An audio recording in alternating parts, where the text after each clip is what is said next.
This week, Vince McMahon throws a fit, USA Network is upset, and Bray Wyatt gets heated. Welcome to the Full Nelson Press.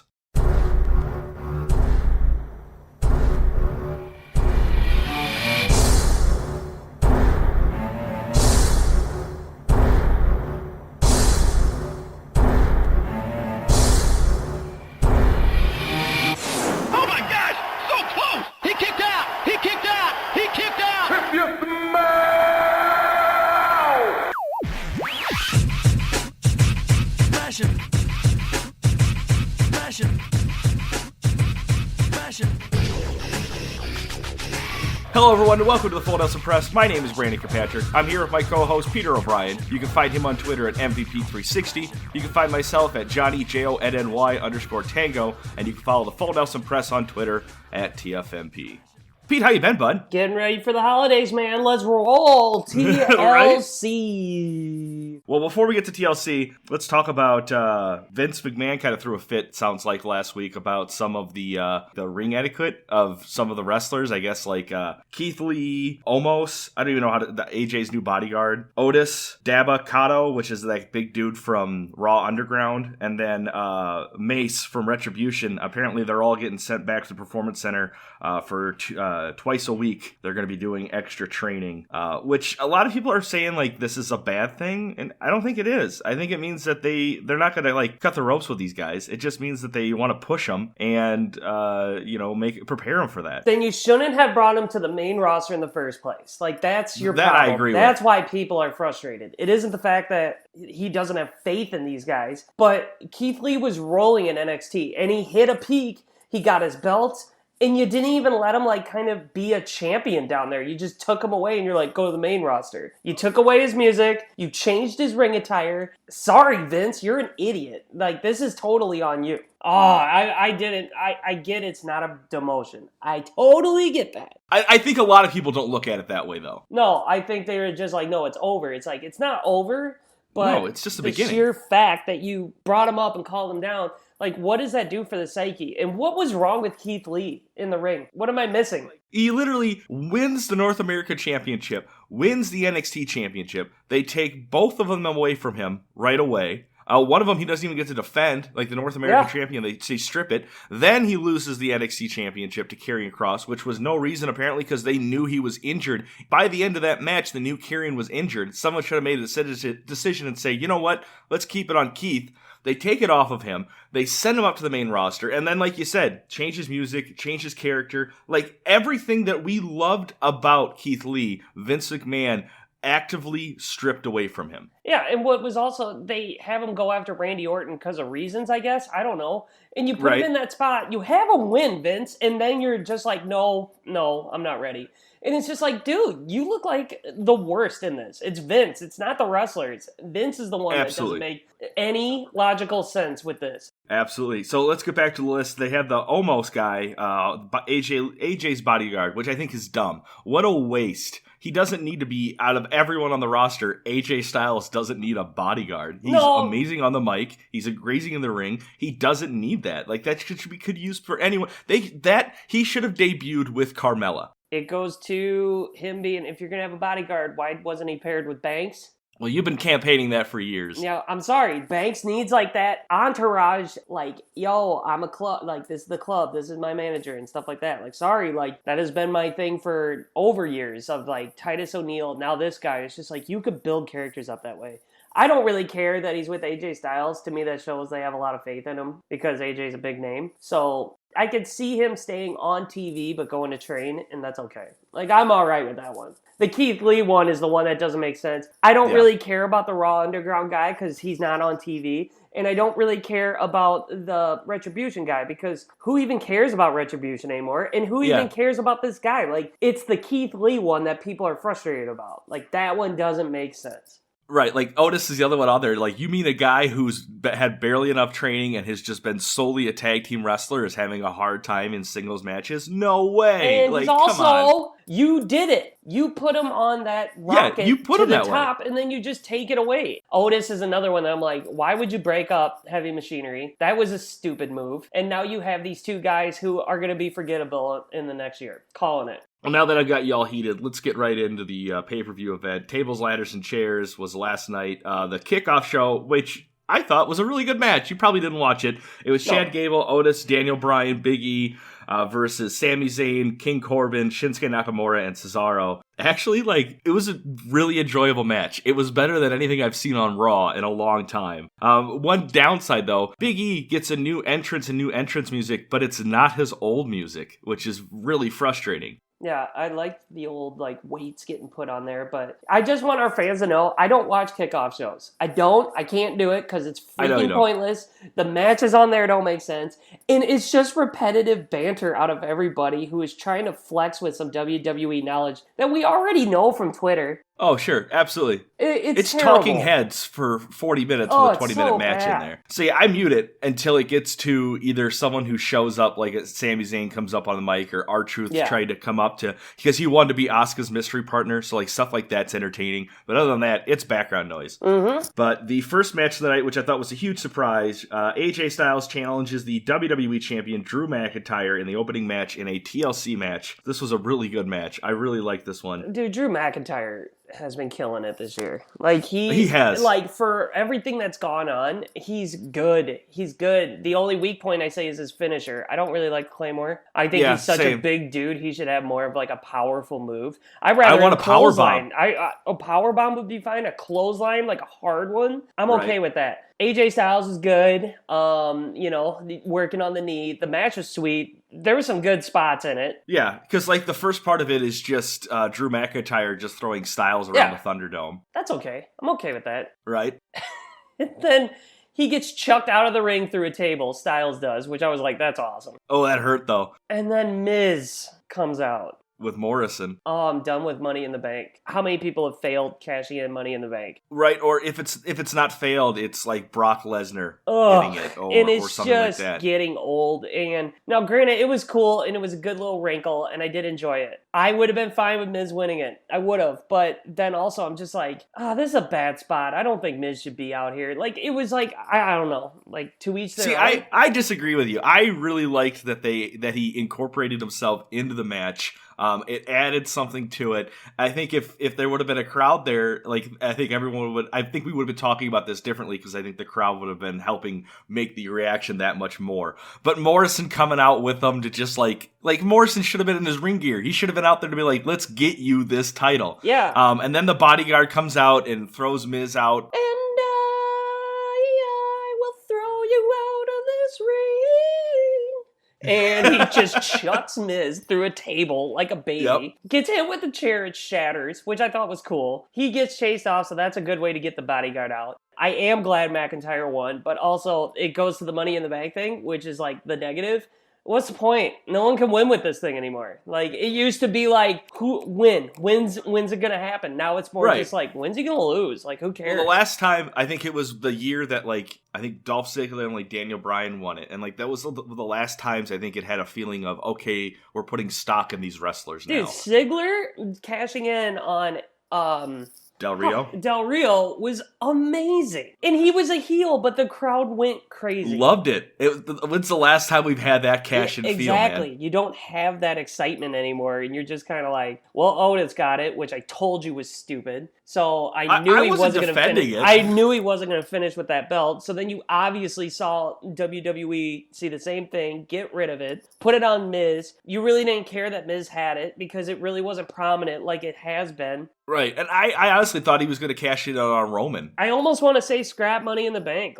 You're not doing anything good with it anymore. It's been a solid 5 years since Money in the Bank has mattered. I'd also be okay, though, if they started cashing it in on other titles. Yeah, I'd be fine with that. Have a tag team Money in the Bank. Make it more universal to win things, but this is getting old, and like I said, it's one of those pay-per-views that you're starting to be you can scrap it. McIntyre wins, which is awesome. But I'm agreeing with you, though. I saw all three of those guys up on the ladder, and I wasn't upset about any of them being able to be the ones to win it. No, and that's where I was like, okay. I was like, yeah, McIntyre. Yeah, okay. Awesome. That's fine. Next, Sasha Banks puts her SmackDown Women's Championship on the line against the untouchable Carmella. This was a crazy technical match. I was very surprised how well done this match was. I like Carmella. I think Carmella's good. I think she's very much improved since last time. Yeah, I liked her old character, but I like this one too. Like, she's good. Like, she's underrated. I thought the match was overall great. The unfortunate lipstick. Ooh. I texted you about that. Well, when you texted me, I saw it and I was like, oh, that's a bad spot. That's a bad spot right there. Unfortunate. Right. When are these girls going to start realizing, stop glopping on the lipstick? Because Lana last pay-per-view with it dripped down her face. So what happens is that Carmella's, all of her red lipstick gets all over the crotch of Sasha Banks' like light tan trunks. So it doesn't poor look choice good. of color. You know, weird Banks, choice of colors. That's like why? Right? Why not go with blue for the Mandalorian? Right? Like you're wearing the Mando, but the match was really good. I liked it. I'm glad Banks kept her belt. She deserves it. This match, Sasha retains. It met expectations for me. I was very happy with this match. I think also they need to stop bringing people on and pushing them straight to the top to fight, because once they lose, they wallow back into nothing. Next is the Raw Tag Team Championship match. The New Day defends their titles against the Hurt Business. This was another great match. I think Kofi killed it. At some point, it was just Kofi versus, Cedric Alexander and Shelton Benjamin. I loved this match.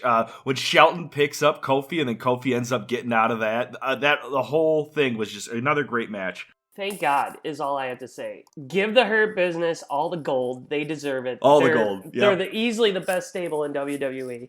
I like the whole Cedric tagging in at the end, and you saw Shelton give you like that look, so maybe there's like something building there. But yeah, overall, I loved it, and thank God the New Day doesn't have the title anymore. Like, I'm sorry, I'm burnt out. I don't need the New Day on my screen for a little bit. Cedric ends up stealing the pin, which I was like, oh no, they're going to lose. But nope, he still pins, I think it was Kofi. Yep, loved it. I don't know if they're going to focus on a divide with the Hurt Business right now, but I'm happy with the Hurt Business, and I'm glad they have gold. Yep. Next, Nia Jax and Shayna Baszler defends their women's tag team championships against Asuka and a mystery partner who ends up just being Charlotte, which I'm happy she's back. I don't know about Asuka and Charlotte being tag champs, but okay. I am glad the belts are off Baszler and Jax. I hope Baszler gets her singles push. She deserves it. She needs to be by herself. I hope she dominates Nia Jax. You know, watching Baszler and Asuka in the ring, I'm like, I want that match. Those two would be fun to watch. I like Charlotte being back. It's good for the women's division, but it also matters, what are you going to do with her?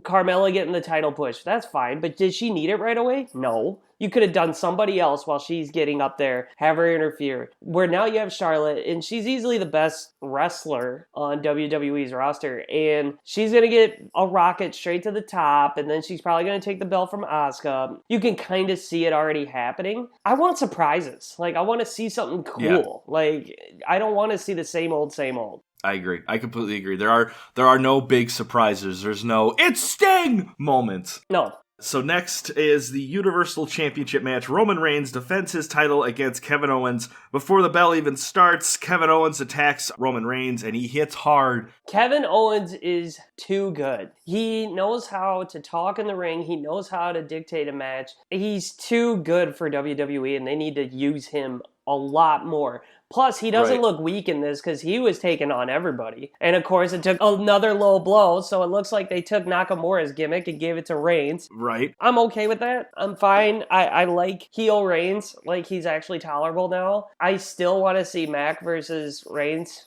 And I want McIntyre to win. Like, you could easily do that. That'd be huge. Yep. But now, like, you know, with what's next? Who's the next challenger for Reigns? Right. That's the big question, is what's next for Roman Reigns? Because all he's done with his title so far is take on his cousin and Kevin Owens. And the problem with WWE storyline in writing is there's nothing built up. AEW knows how to get something rolling for the next tier. You already start to see the groundwork of, like, who's maybe next. Where now WWE just cuts it, and it's like, we got to start from scratch again. Like, and that's why you're not getting the development. And Roman Reigns, yeah, I like him as a champion, but like, we need to see something next. And we don't see that when these matches end. Because there's a difference between the title reign of Drew McIntyre, where he's taking on people like AJ Styles and Randy Orton, versus Roman Reigns, who again just takes on Usos and Kevin Owens. Yep. Yeah. The other thing was Kevin Owens taking those 2 bumps on the ladders, and of course WWE muffing it up because they can't do replays correctly, so they have to show you a replay and then show you another replay afterwards to show you what you missed while they showed you the first replay. Yep.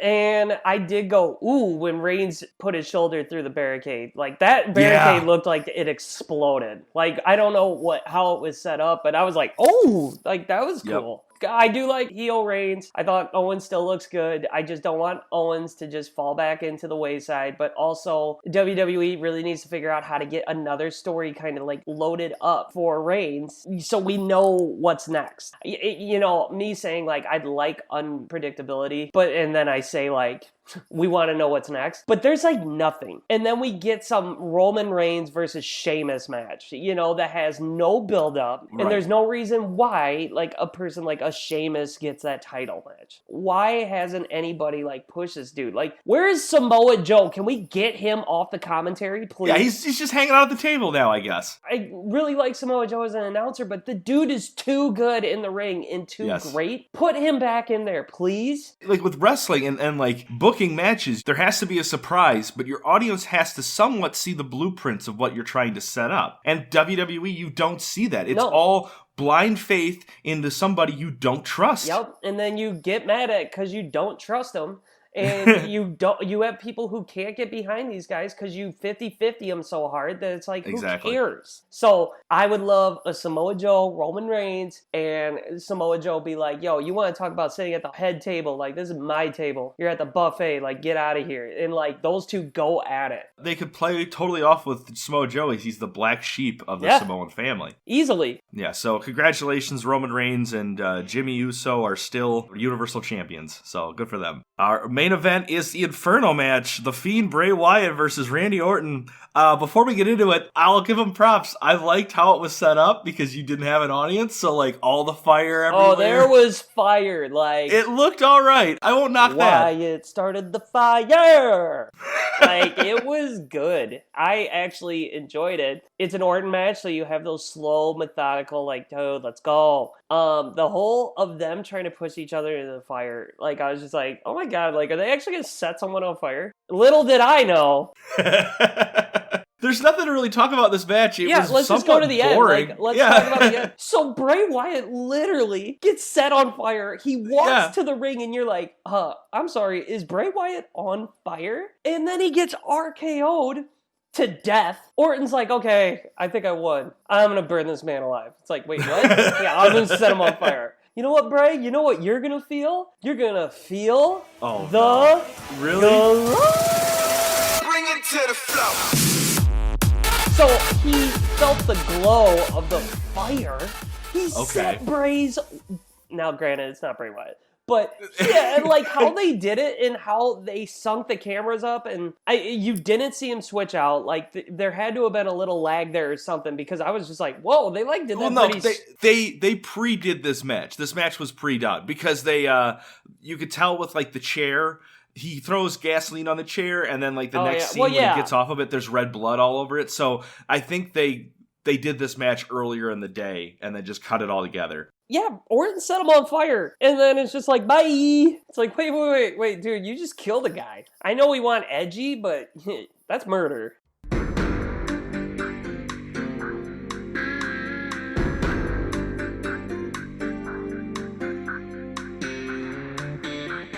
Yeah, I just saw this Bray Wyatt guy, like, I wasn't talking to him. He looked really disappointed and on fire, but I'm pretty sure that Randy Orton did it. Law and Order. So, you almost wrote yourself into a corner. What do you do now? Right. Like, Bray's on fire, he's gone. Is the Fiend dead and Bray Wyatt's still alive? Yeah. And you could keep, like, the happy Bray, but then out of nowhere, if you're going more edgy and you have this burnt up Fiend come back, and oh my god, you could really haunt people with that. Like, you could do that if you wanted, but I don't see it. And also, where was Alexa Bliss? This is that cohesion thing. Why couldn't she have, like, helped? Well, she was in catering with Retribution, bud. Yeah, well, I don't get it, though. Like, I just don't get it. And if he was on fire, the light should have just shut out, and all of a sudden the fire should have been put out, and there's Alexa Bliss standing in the corner staring Just at... laughing. Yeah, just laughing. Right. And then the lights shut off, they pop back on, and the Fiend beats Orton. I would have been more fine with that, but the fact he set him on fire and they went that route, I was like, okay, like... whatever, it's wrestling. We'll see what happens. Because, like, that's the thing. They totally could have had, like, some kind of, like, smoke and mirrors where they show then Alexa Bliss coming up from the ring out of the fire. Like, yeah. I just, there's so much you could have done. There's so much you could have done. I just felt they just quit. That is TLC, dude. Who is your dud of the week? Retribution. And I'll keep putting them on there because what the hell?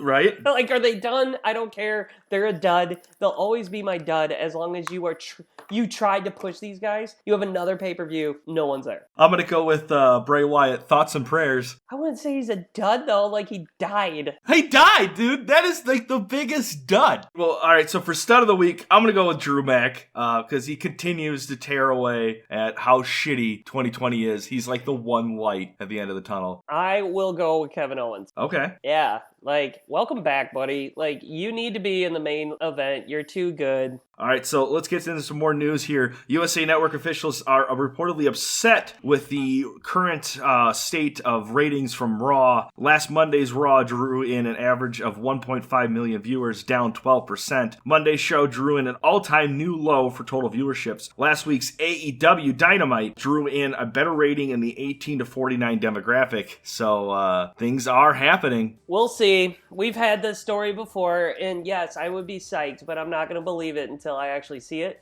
Now, granted, we just watched a murder, so maybe that'll help. Maybe. Is that WWE's new edgy content? Is not, because that's the fine line that WWE now has set in, is if this is true, that USA wants more PG-13 content, that now goes against, like, partnerships that they have with, like, Target and things like that for, like, toys. Like, where do they get most of their money from is where they're going to make their decision. You'll still sell toys. Remember, we watched it in the Golden... They were getting millions, and toys were flying off. They were everywhere. Like, everyone had toys. Like, this is just the PC culture just trying to be like, no, you can't do that, and you can't do that. And it's just like, no, they need to, because guess what? AEW now is partnering with Impact, and you have a lot going on over there that you're just like, oh, man. And you got WWE, right? Who is just like, hey, we really hate 2020. Drew McIntyre, Claymore kicked this big old booger. So take, what's his name? Is it Sami Callihan or whatever his name is from TNA? He used to be the Cameron Crowe or whatever. The Crow. Yeah. So take his last year where he's done things where, like, he's cut up people, he's kicked people in the face. He just had a long feud with Tessa Blanchard. Compare his career to the Fiend's, and who's really the scarier one of the two? Right? And the Fiend is creepy, and you could really use him with more, like, edge, and it would be awesome. But I'll wait to see it, because I've been fooled before. I'm more interested in seeing how WWE is going to fuck this up in the sense of we tried to do it before, and your edgier content was Raw Underground, which was just stupid fighting with strippers in the background. Like, is that your edgier content? That isn't. We want better writing. We want, a couple more cussing. Like, we don't want to hear you get in this intense battle with someone and go, you dumb. What they'll do is, instead of having edgier content, they'll just have Paige come back out and make fun of Charlotte's dead brother again. Yeah, and that was dark. That's where we're leaving WWE in 2020. Before we head out, though, I want your Royal Rumble picks. Really? Oh, yeah, because that's the next event, isn't it? Yeah, that'll be the next one. I want to know now, before the ball starts rolling, who you think's going to win the men's Royal Rumble? Big E. Okay, that's a good pick. I'm going to go with The Rock. Oh, The Rock. You're an idiot. Now give us your real pick. I'm picking The Rock. There's no way. He's taking on Roman Reigns at WrestleMania. Oh, you're right. Who do you want for your female? I'm going Bianca Belair. I think she'll get it. Okay. You know what? I'm kind of jealous because that is actually a good pick because I went with Sonya Deville. Jeez. This could be her year. Were you wasted?